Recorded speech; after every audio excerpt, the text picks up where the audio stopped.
Here we go.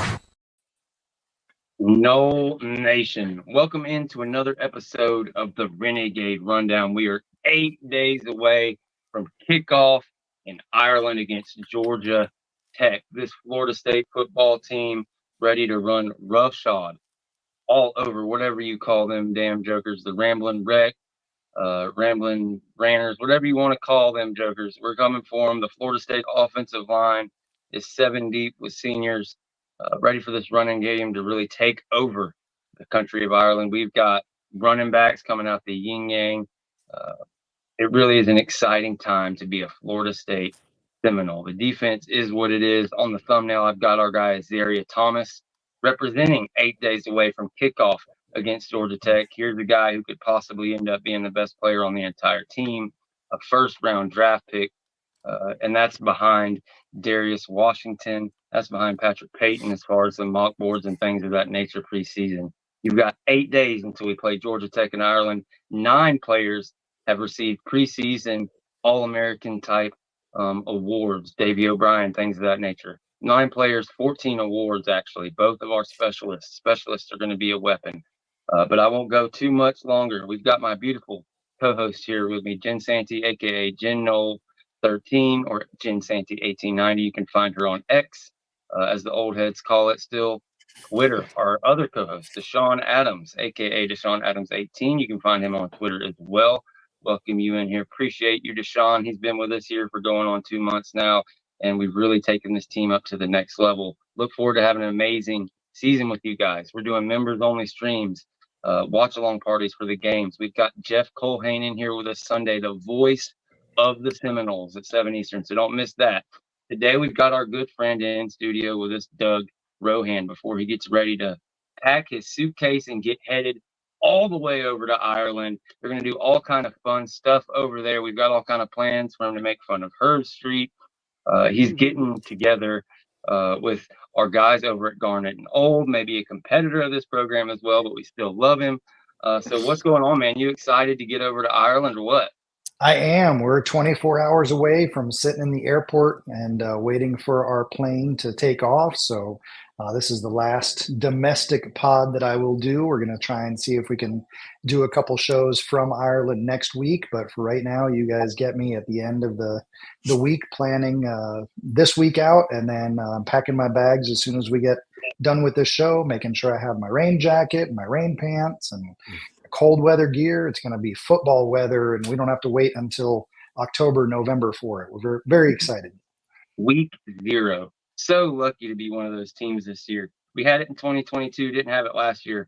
It really was kind of a setback. It stunk having to wait. But we're privileged, and we get that week 0 game this year, followed up by a Labor Day game, followed up by a bye week. You couldn't really ask it to set up any better. But what do people have to do? Like, can people get up with you and possibly travel with your group or meet up with you guys over there to go golf, anything like that, or what?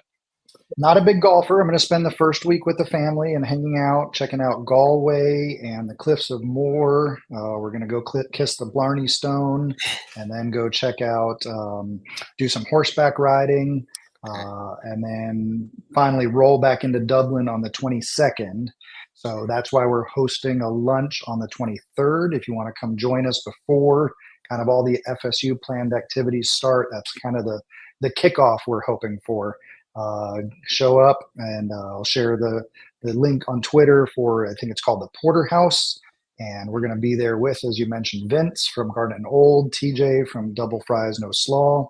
Going to try and do a pod from there, talk about the game, kind of what we've seen, what the environment's been like. We know there are so many Noles that wish they could be there, and to try and alleviate that FOMO as much as possible. We want to bring them into the experience and show them what we've been doing and talk about it. So we're really excited. That's for all the people back here. If you are in Dublin, then come on out and join us. Come have some bangers and mash or whatever else they eat in Ireland, some haggis. But no, we're looking forward to setting up shop and meeting our Noles. And then that's in that same Temple Bar area that where pretty much everything else is going down. So all of the other festivities and activities will be nearby. So that really should be ground zero for Nole Nation in Dublin. Sounds like a plan. I'll make sure to get the links and all the appropriate information in the description and the comments and stuff after this, so you guys can get up with Doug, link up, and do all those things. Shout out to Rickle Tungate. I hope I said that right again. Rickle Tungate just picks up a membership, a brand new member, right here at the Renegade Report. We really appreciate that. And again, if you want to hang out, if you want to hit mute on the TV and hang out with us with the game, who knows, maybe Doug can phone in from the stadium. We might have a few guests come in. You never know. And that'll be a lot of fun. You have to be a member for that. So, again, send me that member link, and we'll give you some pregame insight as to what's going on inside the stadium. We'll be happy to join you. Reporting. And then before pregame, though, we've also got the Kirk Herbstreit show that comes on a certain 4-letter channel. So link and subscribe to our WhatsApp group. We've got a group that we're gathering together. We've got 30 confirmed people so far that are going to be joining with us, and I've already recorded my video that kind of lays out what our expectation is for how we're going to let Kirk know that we're there and that we're one voice. So we're very excited about it. But you do need to register, and we'll make sure that that link is included as well, because we don't want to publicize it. We don't want to throw the video out and then everybody saying, oh, that's stupid, or this is stupid, or you should do this, or you should do that. This is a benevolent dictatorship. I'm running the show. So if you want to have your voice, be part of it, join us. If you don't, that's fine. Do your own thing. But the more people that are engaged in doing the same thing, the more impactful it will be. So that's why we've got that group that we're putting together. And it's not going to take 3 hours of your day. So don't worry about, oh my gosh, I don't want to be there for all 3 hours. That's kind of the point.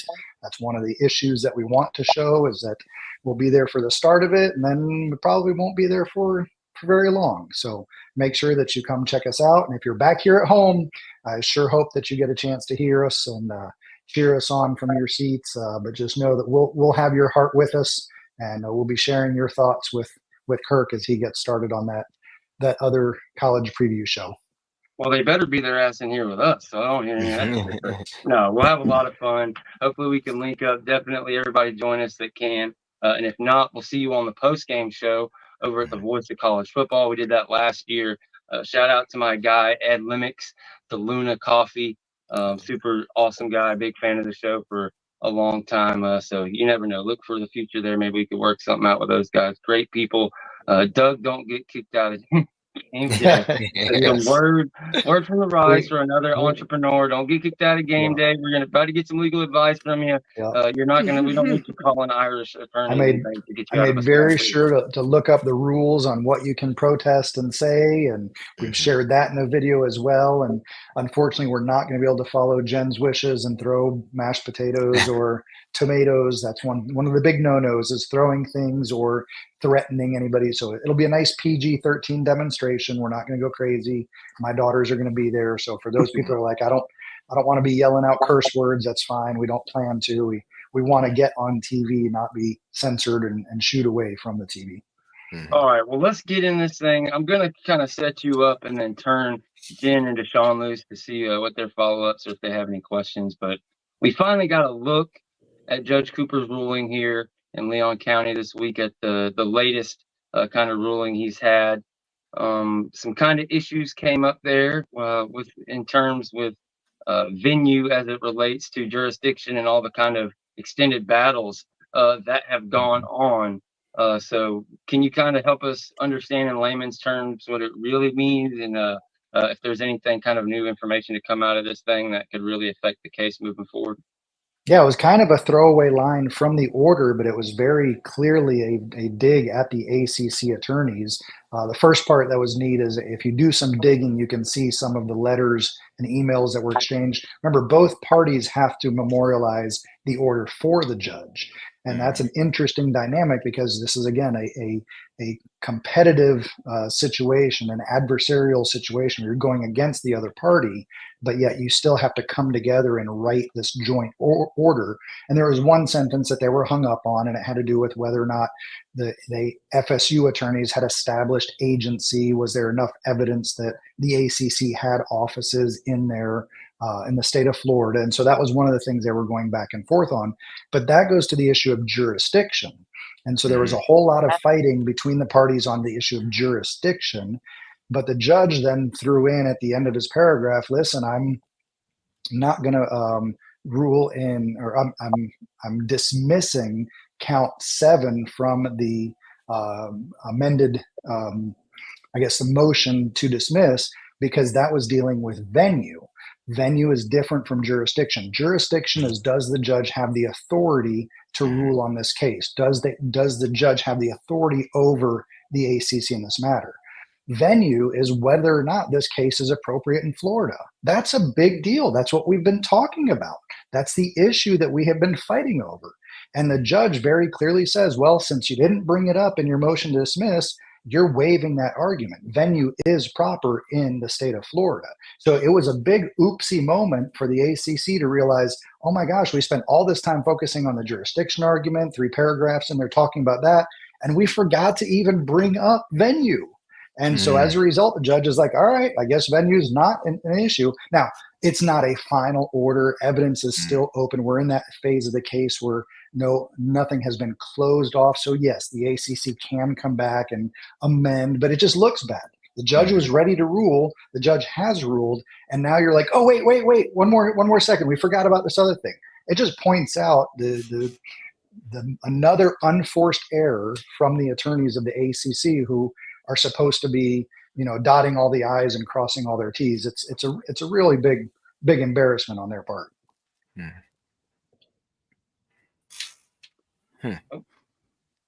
Zippy hopping all over the place. Go ahead. I guess my question would be, do you think that this is a result of them just being tired? I mean, they've got these lawsuits going on. They're going to multiple venues. It's probably hard to keep track, which will cause these type of errors, obviously. So I just wonder if this is kind of a breakdown in the ACC and their legal strategy here, because they haven't gotten different lawyers for each case. They've got the same lawyers, correct? Correct. Yep. And I feel like this is almost a mistake on their part to not hire separate teams for, Clemson, for Florida State, for however. I mean, let's be honest, as much as I want to make fun of the ACC and their stupid lawyers, who is that other loser? What's his name? David something? McKenzie? I mean, I have never seen a bigger douchebag than that guy. But, I mean, he isn't going to know I said that because I'm blocked. But I'm just saying, it just seems like that's such a tactical error. And for something that's so big for this conference, I don't understand. Is it because maybe Jim Phillips is sitting, asleep on the job again, or what are we doing here? It is very likely just an example of being tired. One of the things that's drilled into us in law school is don't miss the forest for the trees. What the point that they're trying to make there is you're so busy identifying each individual tree. This is an oak, this is a sumac, that you don't realize you're standing in the middle of a forest. And so the idea there is that you're making sure that you have to remain cognizant of the big picture. What is the big picture? You can go down all these paths, but make sure you keep the big picture in view. And that's what they missed. They missed here a very big issue because they had lost the forest for the trees. And it seems like such a huge miss for them. This is a big miss. And my question is, how do you feel like it's going to be resolved? Are they going to be able to just come back and get a second chance? Or I just don't know. It does seem like they do get a lot of second chances as the ACC lawyers when they fail to meet deadlines, when they fail to put in the right information, when they don't disclose all the information that's requested. And I don't know. It's weird to me because most regular people wouldn't get these types of chances. So it seems, I don't know. I feel like maybe one of the judges should just say, hey, y'all need to get your shit together. I don't know. Maybe that's just me. So I don't know the answer to your question. This is one of those situations where, again, I have said from the beginning, I am not the expert. I'm just explaining what's happening. I don't know what's going to happen. That being said, there are two things that are in conflict here, which are, first, when judges issue an order, they want that to be final. Now, final orders can be appealed, and there are some orders that can't be appealed because they're not final. So you have something that's called the close of the evidence. So when the prosecution or the plaintiff presents their case to the jury, at the moment that they sit down, their case is done. It's now the defense's opportunity to rebut all that information and put on their case. Nothing new can come into the trial from the moment the plaintiff sits down. Well, we're not at the trial yet. We're not there at that point yet. So I would think, going back to my statement before, I think the ACC can say, my bad, we missed that. We need to have a ruling on that. But that requires the attorneys to say, I screwed up. And attorneys don't like to say, don't like to admit that they screwed up. So I don't know what's going to happen. But what I can say is that this is a really big screw up, and fixing the screw up is going to cause more black eyes. And again, FSU only needs to win one. ACC has to win it all. All FSU or Clemson needs is one chink in that armor, and it's over. Ed Limix, I love the line of questioning you're going down. I'm going to get to that when it's my turn to come back around. But of course, it's up to Deshawn. What do you got, man? All right, Doug, you put the perspective from the ACC's law team. Where do you see it? Put yourself in the FSU law team's shoes. Where do you see they could take advantage of this era? Again, they're just sitting back laughing and saying, yeah, that sounds right. The venue is proper in Florida. And now, granted, that's where the judge would rule anyway. So even if the ACC says, hold on, you forgot, yes, we did object to this, or there was this paragraph or this line you misread, you absolutely do need to rule on this issue. And Judge Cooper just says, okay, well, venue is proper in Florida.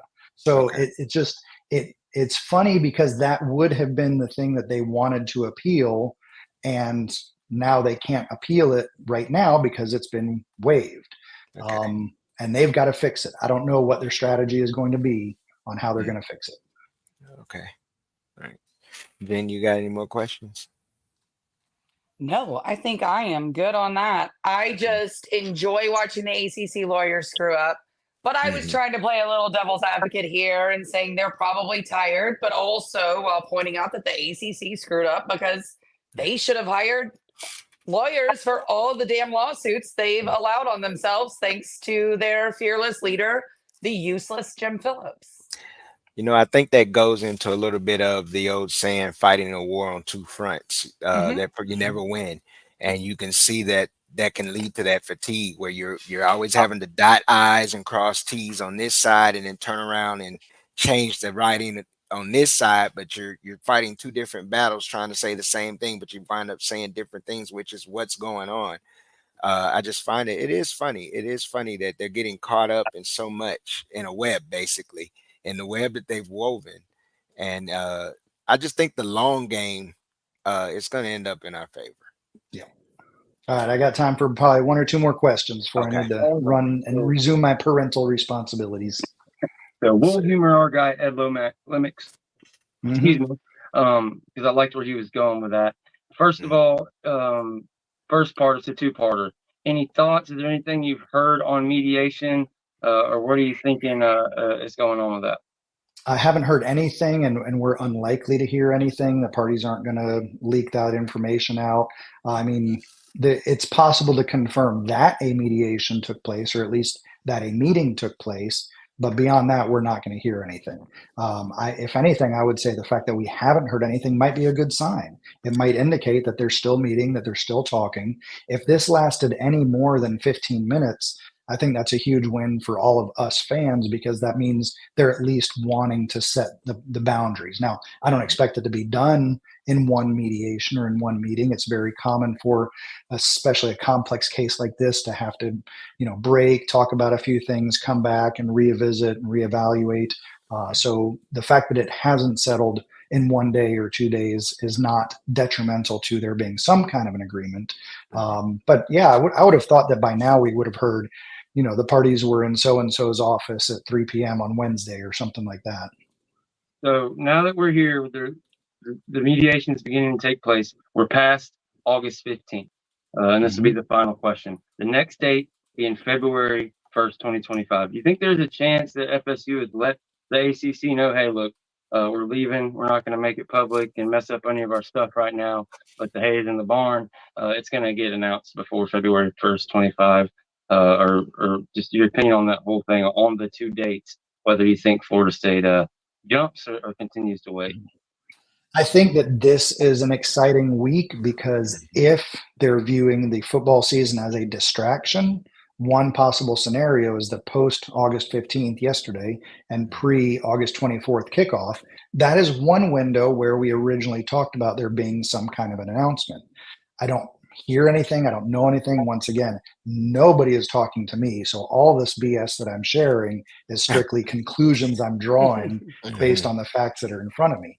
But I think it's more likely, because I think those negotiations take time and will take a while, that the presidents and the attorneys probably don't care as much about football season as all of us fans do. So they're going to talk throughout the year. I'm expecting an announcement in January.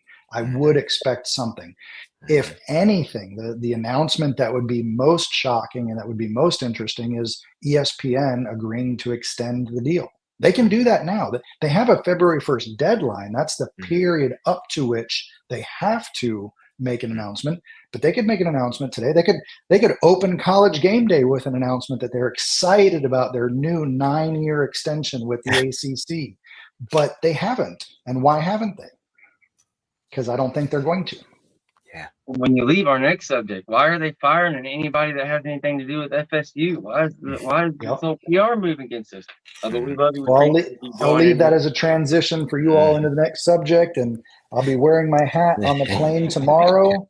So I just wanted to wear that and bring it to y'all, and I'll check in with you all from Dublin. Thanks, Doug. Be safe, enjoying. Bye. Bye. Yeah, so perfect transition. RG3 is a guy who, when he first got to ESPN, FSU wasn't doing the greatest. He was like brand new, wet behind the ear, super doofy. They threw him on our games. I talked a little smack. I was aggravated. I thought some of the jokes were corny. But boy, the second year, the third year, the fourth year, he got better and better and better to where this year you're just praying RG3's calling your game. He's married to a Florida State track athlete. Became kind of just one of the best people out there as far as in the mainstream media, willing to speak up and speak the real on Florida State. Besides that, again, his ability during game day, calling games, the different things, seeing him run down the hill with Dabo, doing all the different features, dude turned out to be a beast. I wasn't the biggest fan of the thing where he said, man, they sacrificed him like Jesus or whatever he did last year. Whatever.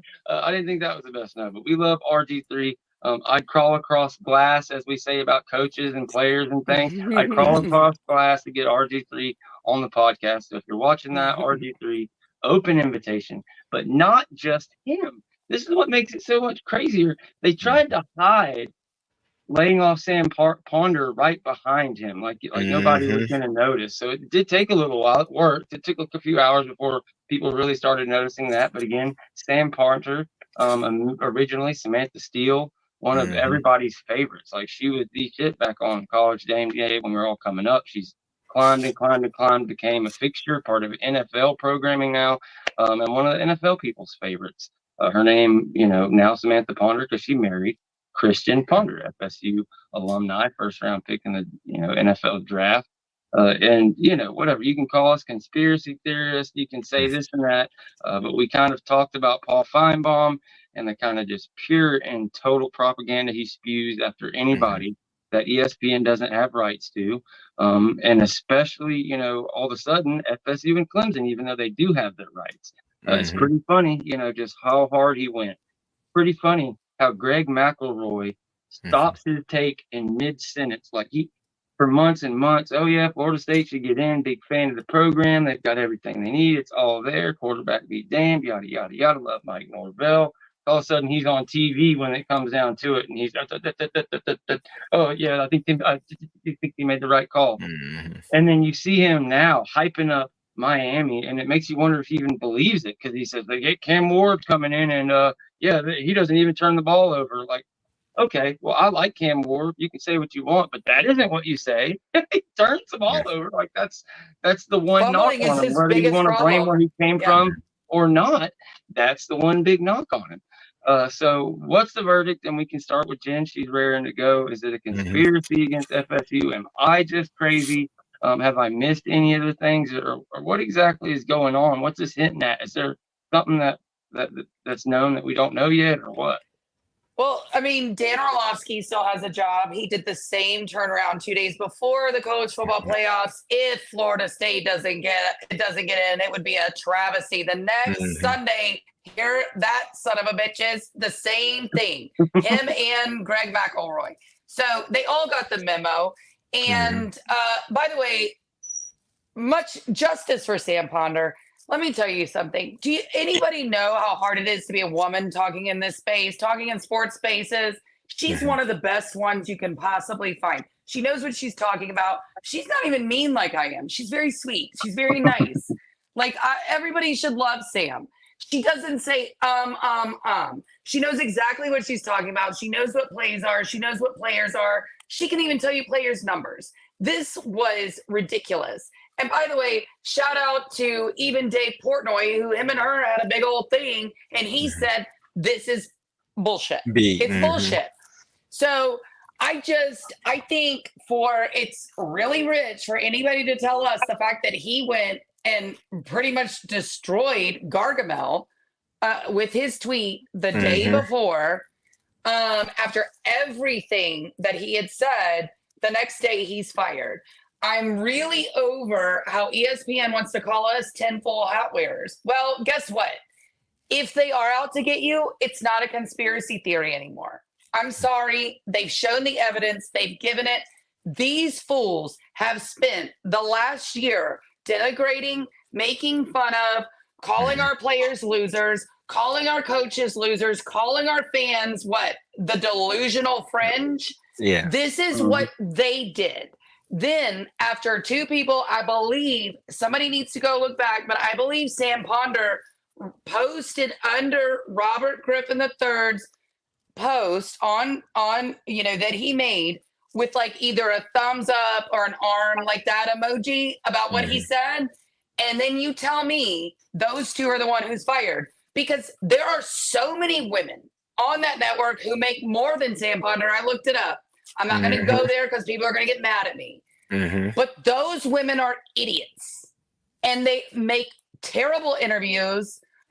I mean, I don't have the words for this. She does the best interviews. She isn't biased. She goes right across the line. She doesn't have a favorite team. She doesn't have a favorite player. She doesn't get political. She doesn't do any of the stuff the other women do.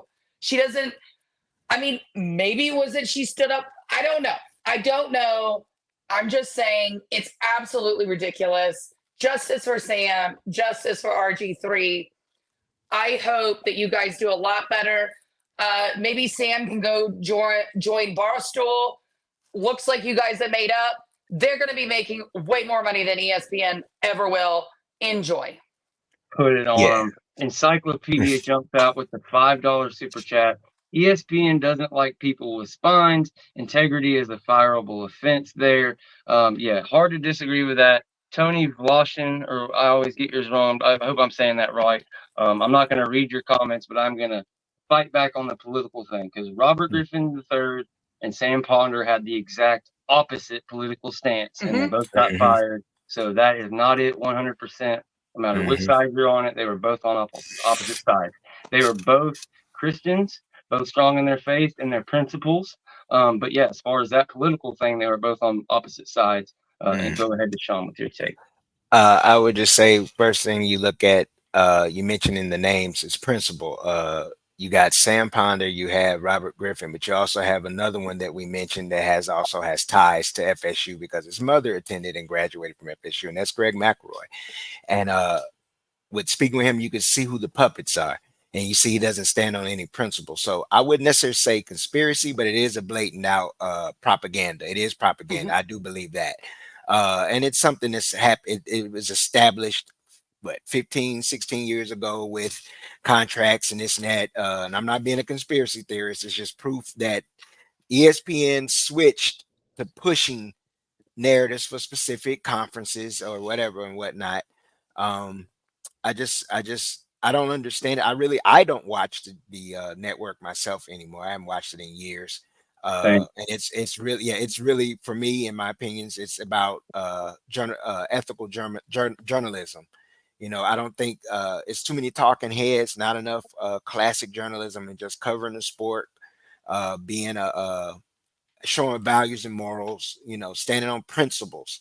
And I think that's what we see now. We have a lot of these so-called analysts instead of reporters. A lot of these people don't have journalistic backgrounds, and you don't necessarily have to have that, but you have to have some integrity and principles. And I think that's what's going on. Anyone that's shown, as Encyclopedia said, a spine and any journalistic integrity to stand up for what is right has been released. From David Pollock to Sam, that's to the you other keep one I was going. going to mention. Yeah, and like you said, George, it's not just on a faith based. It's just principle in general. I'm not going to do this. I'm not going to be a part of your dog and pony show. And you can see exactly as you said, Jen, watching McElroy push, and I was rooting for him because I knew his background. I'm like, this is a kid who grew up, mom went there, and then all of a sudden when he did it, it caught me off guard. I was like, oh man, I know you can't go home. You know, why'd you know, you just flip? But I understood it because that was his alma mater himself that he's trying to push Right. it. So I can respect that, you know, and understand it. But I just disagree with the whole setup of what ESPN has become. I grew up watching it. I think we all did. And as we transitioned into the century, we watched it become just a mess. And even now in the last 10 years, it's filth now. It's just more almost like reality TV. Beautifully said, man. It's a shame. I fear for Booger McFarland. He's probably the next one on the way out. And yeah, I don't watch ESPN at all. I tried this past season to jump in and watch some of the college game day stuff just for information to talk about on the show and see what they said about us. But yeah, it's just such a point where, I mean, if somebody actually gets on there and talks regular football, it blows your mind. You would not believe it. It's always been like the Cowboys and the Lakers and certain teams get more coverage, but it's so blatantly, it's just rigged for money. And like, you know, whoever's going to make the most money in the game, they do not mind telling people to go by this line or that. People, you know, have called it conspiracies, but I think to this point now, and to the amount you're able to devalue a team, a conference, anything like that, for your means when you're ESPN. It's very easy to do. And it's a shame. I don't want to spend all show on this, so I'm ready to move on. But Jen, it seems like you have something else. I do. I have one more thing to say. Here's the problem. And I honestly, I really don't give a shit about ESPN. I think they're all a bunch of losers. But, you know, from Pete Thamel to Reese Davis to Greg McElroy to Paul Feinbaum, they have spent the last month since we were left out of the Invitational incorruptly making fun of everything about Florida State, from their players being losers, from the bad culture to the schedule being bad, to the fans. Again, I'm going to go to no other conference wanting them, to them being just above their skis. You know, it's been a nonstop. And then they say, why do they think we hate them? That's true. If you slit my throat, I'm going to tell you wanted to kill me. No offense. And it doesn't make me a conspiracy theorist. It really doesn't. And I really think there's a nice, very warm, full of fireplace for every single one of them at the end of the day. And I can't wait for you guys to get there. That's all I will say. Well said. And hopefully Kurt gets a warm reception. And by the way, a tomato juice dripping down his face there in Ireland. The next thing, and this isn't something because we got to get into some football. We're going to get into some Florida State football the last couple of days of camp.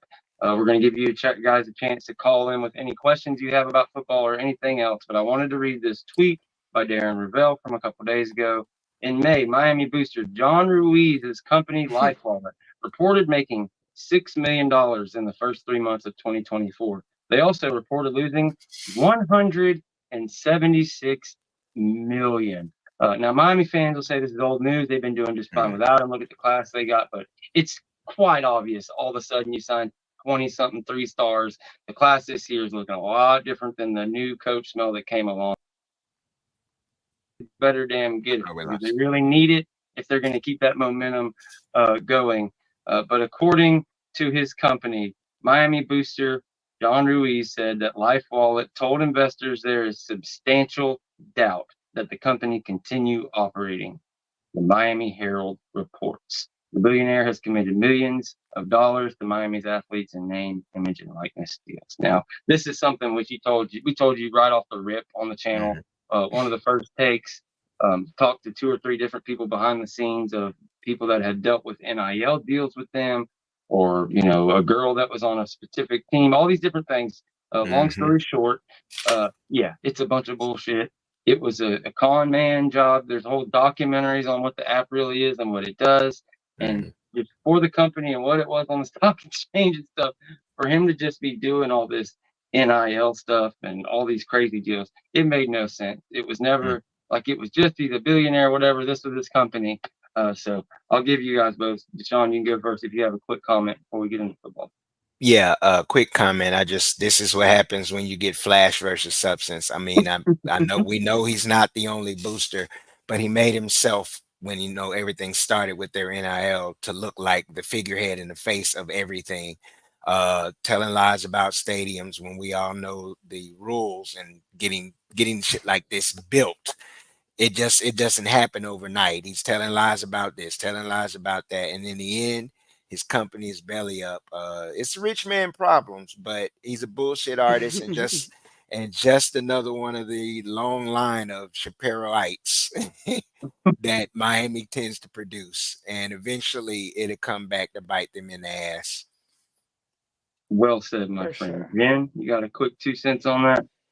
Well, I mean, Miami fans may say it's old news, but they've also been telling us they're back for the last 25 years. So they're clearly liars. This isn't old news. He's never admitted publicly he is broke. So stop it. Again, if you're back, be back. And you're still lying. So enjoy. Well said. Well said. Succinct and to the point. Well, guys, we are really, really, really close. We already told you 8 days until we kick off in Ireland. We got our last practice report, interviews with the coaches, things like that. Yesterday, they had a closed practice today. I believe we got another closed practice tomorrow before they start packing up and getting ready to fly to Ireland. But here is the word, okay? Let me ask you, chat.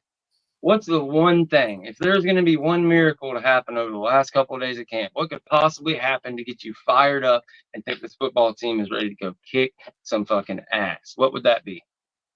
Would it be something to do with a pass catcher, maybe wide receivers, something like that? Certain position that were voted 8th, 9th, whether you look at Bud Elliott, David Hale, the preseason conference, whoever. Damn sure don't want to look at what Pro Football Focus says about the top 50 players in the country, but that's a different story. Guys, wide receivers, folks are worried. You've got to be a little worried, even if you're us. But, here's the thing. Here's the word on the street. Malik Benson, as I told you on the last show, really had started to look electric. Well, he's put that consistency on it. He has continued to make plays, and he's to that level now, even that he's a newcomer, where it sounds like the coaches are talking about him like Patrick Payton, some of these other guys where you don't even need that much of the reps. Like we know what we got. He's wide receiver 1, and he's going to be doing some great things. Now, here's the one that's a bit more of a shock and pretty freaking awesome. Kentron Portier, all of a sudden. We were worried. Same old thing, beat up a little bit in camp. I think it was very, very preventative in order to have him ready, because all of a sudden it sounds like he has put 3 or 4 consistent practices together and is making some plays out there, like some big time plays. So this is a massively great development. We've already talked a lot about the freshman Elijah Moore. He has continued and continued. Kyle Morlock has continued his level to another level of play. And I could go on and on. But I guess we can go to Deshawn this time first.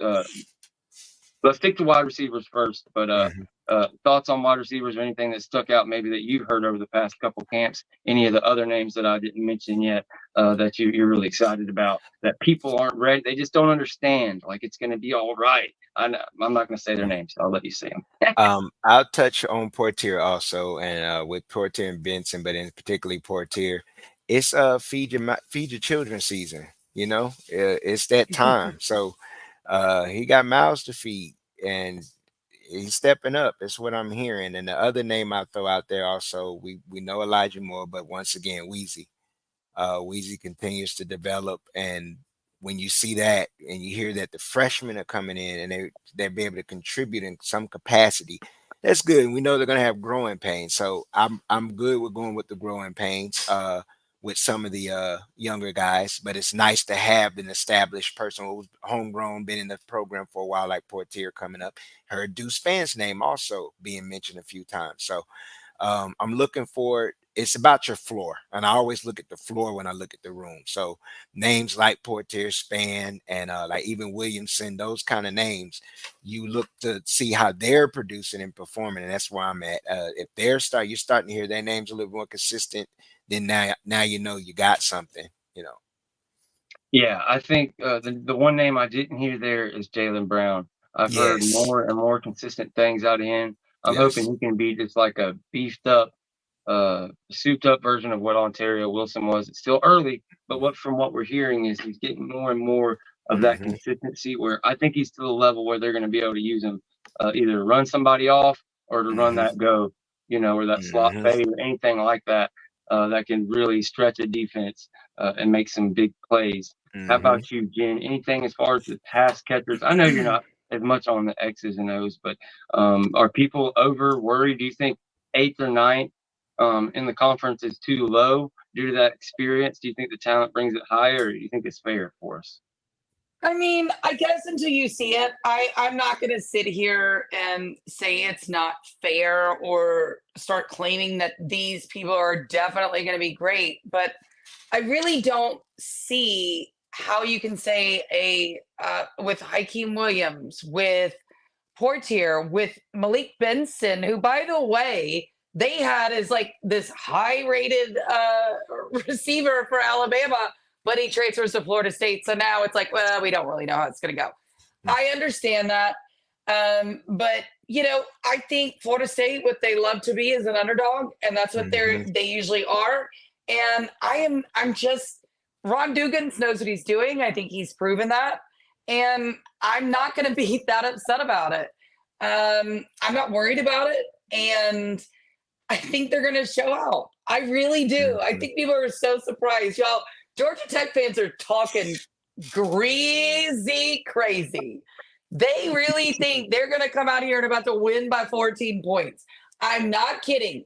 Those mathematicians think they're going to come out and beat like the greats. I don't think so. Mind your business. You lost to Miami because Mario Cristobal dropped his bra and forgot to kneel. Stop. You're not that great. I don't need this. I really don't. I don't. Everybody acts like we need Lamar freaking Jackson to win a game. Meanwhile, against Georgia Tech. Sorry, go ahead. You're great. Against Georgia Tech, you're right. It's like we're not playing freaking Ohio State. But Ohio State has Kyle McCord. Why isn't anybody giving Ohio State shit for Kyle McCord like we're getting from DJU? Jen, who would you take, Kyle McCord or DJU? Kyle McCord is at Syracuse, right? It's Will Howard. Excuse me. You see how these guys, they're the same, aren't they the same guy? Yeah, basically. It's basically some of the same guy. I would take DJU. I mean, I don't think that's close. I really don't. I do think Will Howard is going to be a little bit better because there's a reason that Ohio State was answering that phone for Will Howard and they weren't for Cam Ward. Let's be for real here. Cam Ward wanted to go to Ohio State. This is 100% true. I've tried to get the backstory. I can't. Nobody will tell me. I don't get it. Yeah, but they won't.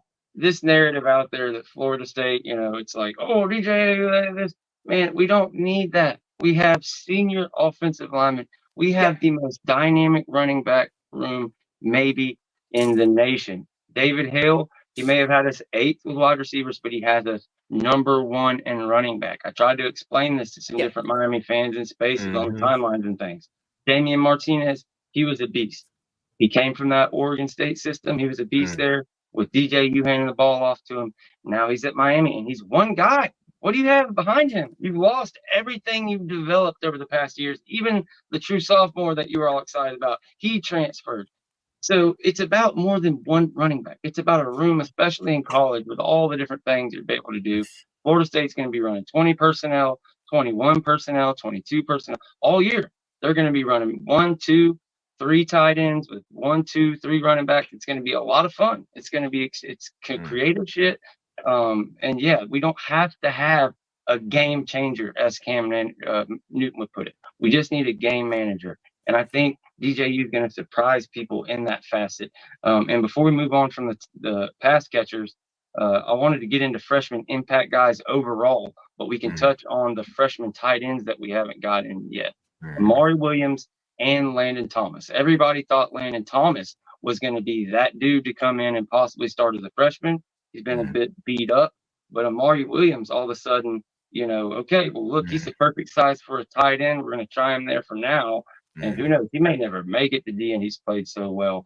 Are you buying the hype on Amari Williams? And what are you thinking about Landon Thomas as we get ready? Could we see them in Georgia Tech, or a little bit longer for him to get work in there? I think we see the both of them probably in specific packages, maybe something, you know how Mike does going into a first game. His bag is bigger than Santa's. So, I mean, he's shown it over the last 2-3 years. When he has the bullets, he'll shoot. The thing about Landon Thomas and Amari Williams is their ability, athleticism for both of them, in particular Williams. I think they really can attack the seam. So I think there'll be some particular packages in this Georgia Tech game that we possibly could see. But I think the development overall will take a little bit of time. So maybe about 4 or 5 games, you'll see a little bit more of them. But I wouldn't be surprised to see maybe 1 or 2 plays for them coming out there and for specific reasons. Just a different level of athleticism than we've had at tight end. Much as I love Kyle Morlock, both Amari Williams and Landon Thomas are a little bit different freaks out there. So yeah, it wouldn't surprise me. Like I agree with what Deshawn said 100%. We may get a couple plays early, but yeah, who knows? By Clemson, have several plays in there, several different packages in the red zone and things like that, where you could use them either as fakes or as maybe as throw it to them. Let's throw it up in the corner and see what a young tight end can do. The same thing with Elijah Wayne. Are there any freshmen? We're taking Ricky Knight from you. You can't say Ricky Knight. Okay. Any other freshmen? Who are your last year? I picked Conrad Hussey. That was the main guy. I can pull the gin. Like, I was right on that one. You pull the tape. I was like all off season. I was just screaming about Conrad Hussey. Everybody's, what are we gonna do at safety? What are we gonna do at safety? It's gonna be all right. We got a young man named Conrad Hussey. We got Shaheem Brown. We got Akeem Dent. We are Gucci, and we were fine. Except for when Kevin Knowles had to get in there. That was a bit of trouble. But that's another player. I'm going to talk about it a little bit with a take I've got this year. But all right, outside of Ricky Knight, who's your freshman impact player? Who's going to jump out and really be a playmaker like Conrad Hussey was for us last year? All right. So, oh God, 1 second. Think about it. Robbie Heck Music. How are y'all doing? Good to see y'all guys. Almost forgot you. He's been a member for 7 months. Looks like he's renewed his membership. Appreciate you, bro, man. We hope you're doing all good. Hope you're doing well as always. And who knows, maybe we can see you at a game here before it's all over with. And hopefully now that helped you out, Jen. You got your true freshman ready to rock. I do. I think so. Okay, well, maybe not. I don't know. I was trying to think. I'm just so lost on that one because, well, I mean, would Jaylen Brown be would you consider him a freshman? No. I mean, I don't know. I really don't have a true freshman that I truly believe is going to totally start and make a total impact. That wasn't the question. No, we were not expecting any of them to start, just be the most impactful true freshman, like Conrad. Conrad didn't start last year. But if you want to just go with any player you want, because that is tough, just true freshman. Feel free to just whoever you're excited about. Yeah, I don't know. I really don't. I'm gonna have to think about that for a minute because I hate to be wrong. So let's let Deshawn go first. I'll throw out a name that is very popular, famous in FSU lore. That's Camden Fryer. Oh God. This is a guy who's I would say is a underrated gem. What you're gonna find out is, we've heard the turn Benson, we've heard the speed that Jalen Lucas has, we've heard about the speed of Brown, but no one's talking about this kid. He's deceptively fast. I believe he's faster than his dad was, and his dad was pretty fast back in the day. That's one name. I can see him on special teams. He can make an impact. I mean, I can see kick returns because we have seen some things with him in practices and the videos that we've seen working out with the return game. So, or even as a gunner. I mean, you can put him as a gunner with that kind of speed and get down there. He's a football player, and I really think that's one of the names to watch that can make an impact. Yeah, he's not Okay, your oh my God. prototypical. Go ahead. I got it. I'm sorry. I got to meet Coach Sue this morning, so my mind has been a little distracted. Cam Davis. How in the world did that just not come out of my mouth? Like, hello. Damn good I'm one. so ridiculous. So yeah. Again, much props to Coach Sue, but like I've been a little discombobulated most of the day because I was a little starstruck. Okay, a little bit, just a little bit. So there you go, Cam Davis. Sorry. All right, yeah, Cam Davis. I'll give y'all some reasons I think Cam Davis will be a breakout player for us this year. First of all, he looks like an NFL vet who's got multiple Pro Bowls under his belt. Also, on top of that, he's just like one of the most grounded, nicest kids. If you've seen his mom around, his family at different spring games and stuff through his recruitment, just all salt of the earth, great people.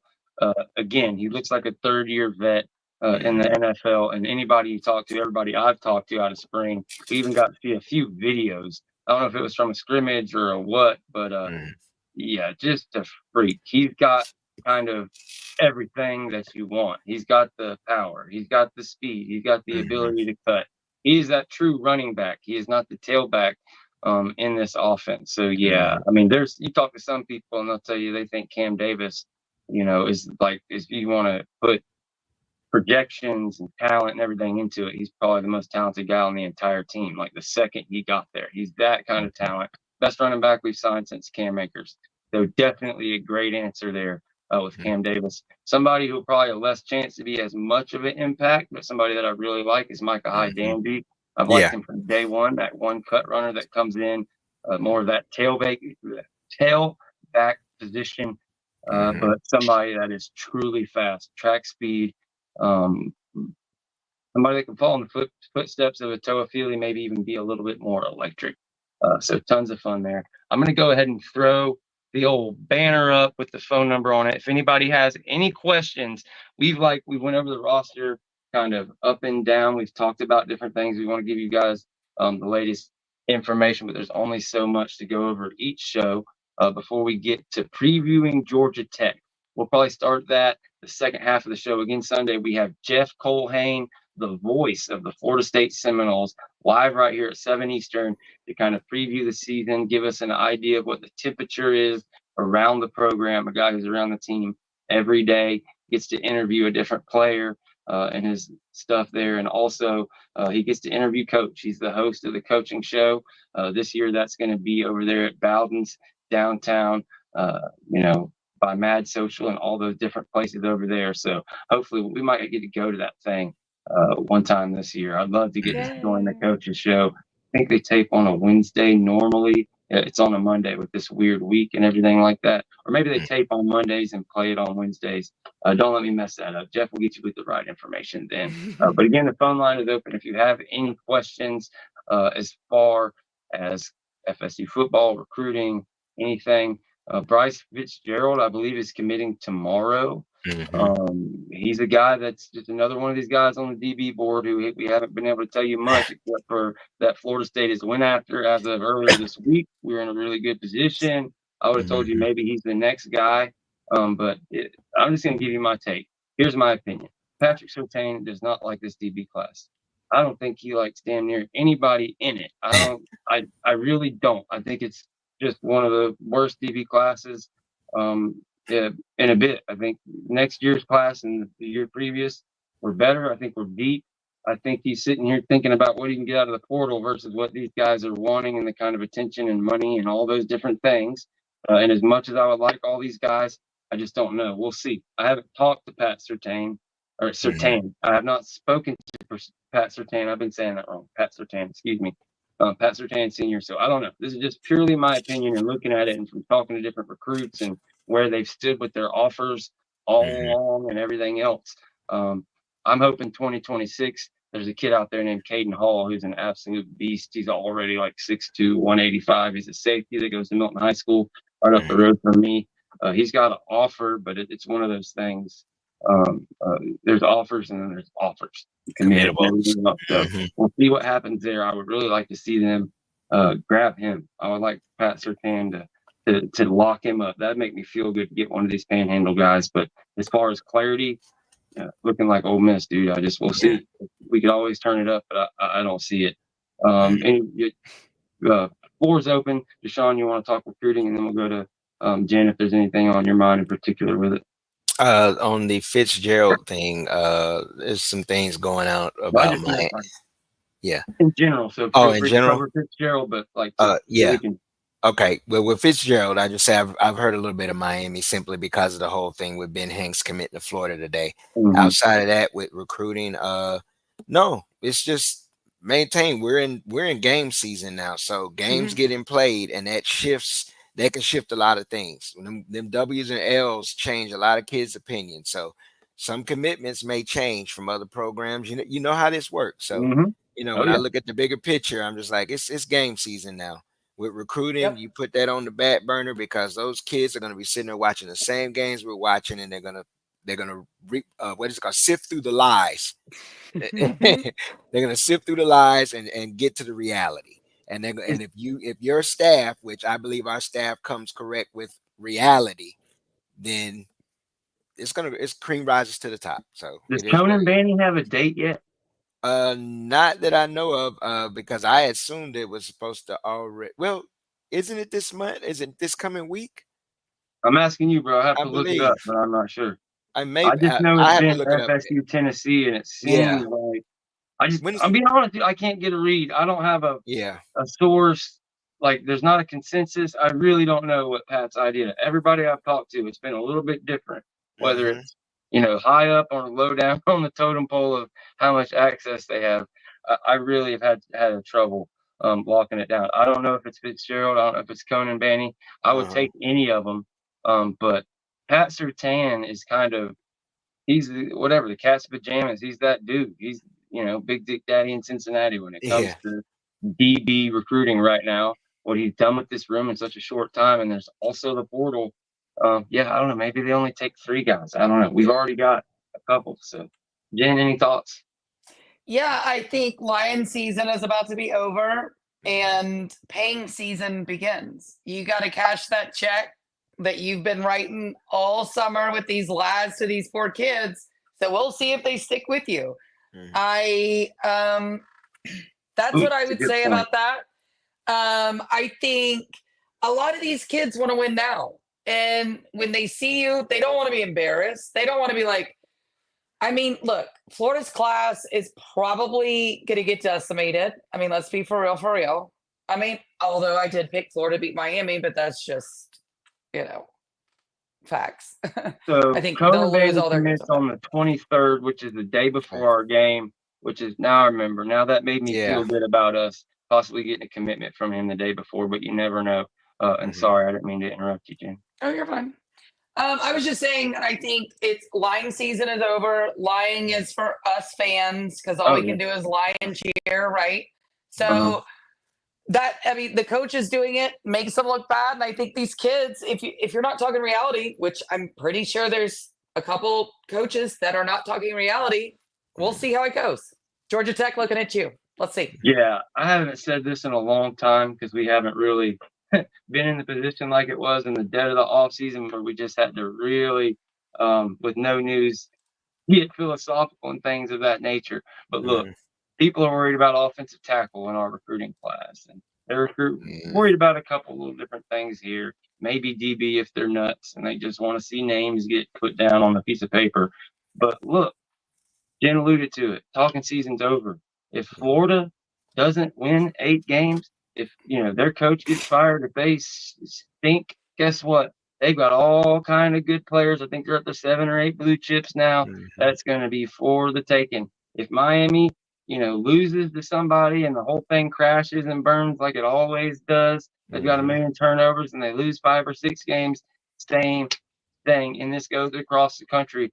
Caleb DeBoer at Alabama the first year, even if they're good, there's going to be people there that don't like the cut of his jib.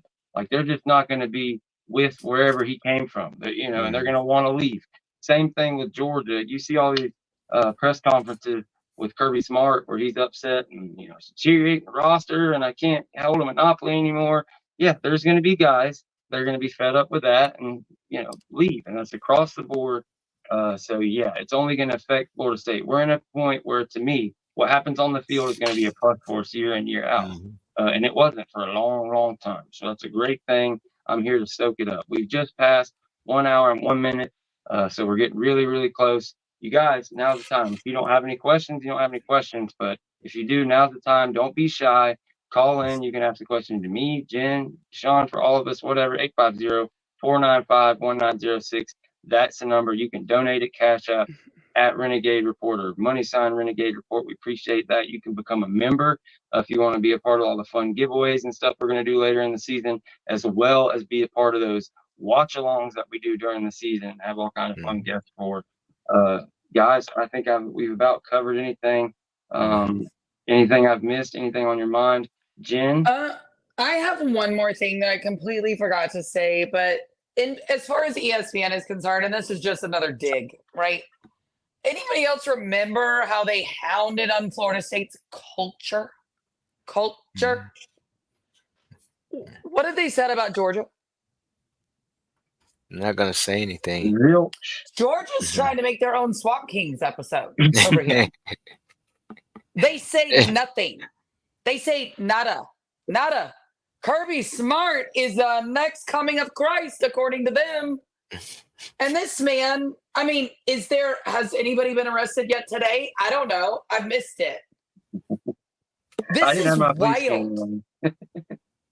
This is so wild to me that it's like, imagine, well, I mean, we have imagined it. Nobody said anything about Florida for years, and they had a full-on serial killer on the team. So I don't know what's going on here, but they had the nerve to call these players who chose not to play in their bullshit, corrupt bowl game a culture problem, yet Georgia's got someone getting arrested every other fucking day. Explain this to me. Explain it. That's culture. That's culture. Tell them, Jen. I freaking love it. ESPN can take all the shit talking. We've got our first caller live from Tallahassee, Florida. You're live on the Renegade Rundown. What can we do for you? I didn't have a question for you guys. I just wanted to say, on behalf of all the people watching, we really appreciate everything you do. You keep me sane during the off season. Oh, well, Nick, of course, said that in the chat anyway. But yeah, just really appreciate all the work you guys do. And I know Tiny not here right now, but boy, he really brings the comedy there. So yeah, just thank you guys for everything you've done. Man, thank you so much. Appreciate that. Thank you. That hits you right in the feels. I was just telling all these guys the other night. So to hear it from the outside, something else. What's your name, man? My name's Adam. Adam. Nice to meet you, Adam, man. Thanks for calling in. Thank you, Adam. Don't hesitate to ask any questions. If you do have any questions going forward, and we'll make sure Tiny Hat knows, gets the kind words as well, bro. Okay. Well, take care of yourselves. Thanks. Thank you. Thank you. Man. Thank you, Adam. We're not going to go viral with that call, but does that feel good or what? You know, I mean, when those start piling up, that's good for your soul. So we really appreciate that, Adam. I feel like we put him on the spot. He was like, "Oh shit, they want my name." Like, hilarious, man. It's all right. You're cool. We appreciate you guys. I promise that none of this works without people watching. We've got 107 live right now on YouTube. So we appreciate all 107 of you guys. I know that 40% of you guys aren't subscribed. So if you could just get over there, if you've got 1 second, click that subscribe button. I can't begin to tell you how huge it is for us as we try to get to 3,000 maybe here before the season, looking like maybe we'll just have to shoot for by October. But I've also been told by several people that they get unsubscribed. Something's happening where they subscribe and then all of a sudden they're not, and they have to keep on doing it. So do me a favor, if you are one of the 2,550 subscribers right here of the Renegade Report, just make sure you're still subscribed. Check that, and if you aren't subscribed, it only takes a second. We really appreciate it. Like I said, it'd be giant. Like and subscribe. Let me check the chat here, see if we have any questions. Deshawn, did you have something before we left? Just Definitely make sure want to plug your channel as well. Just make sure y'all tune in to Double D's Let's Talk Ball podcast. Also D's Corner, DSCORNER, where we'll do gaming also, and we're gonna start doing our college talk soon. That's it. Thank y'all, and make sure to like, share, and subscribe. Beautifully said. Somebody in the chat says, is Florida State gonna win 9 games? Is Florida State gonna win 9 games?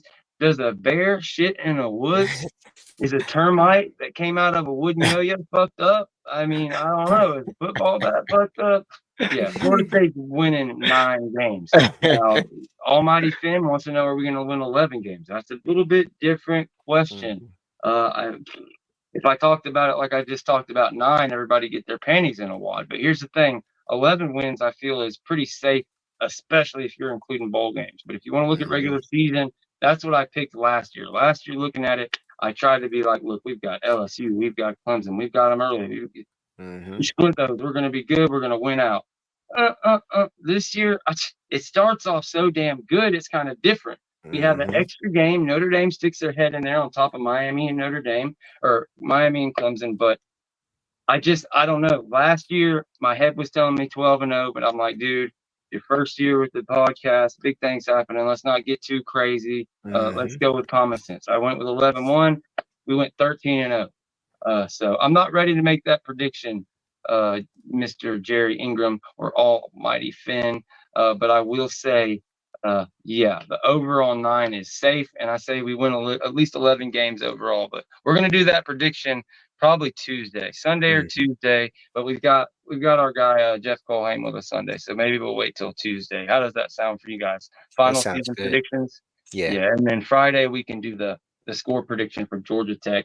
Jason O jumps in, becomes a new member. We really appreciate you, Jason O. Thank you, Jason. That's the awesome Avi there with the kind of Breaking Bad type of gumshoe deal there. We really like Spy that. Versus Spy. Any more rants that need to be gone on? Any more questions in the chat? No, but I will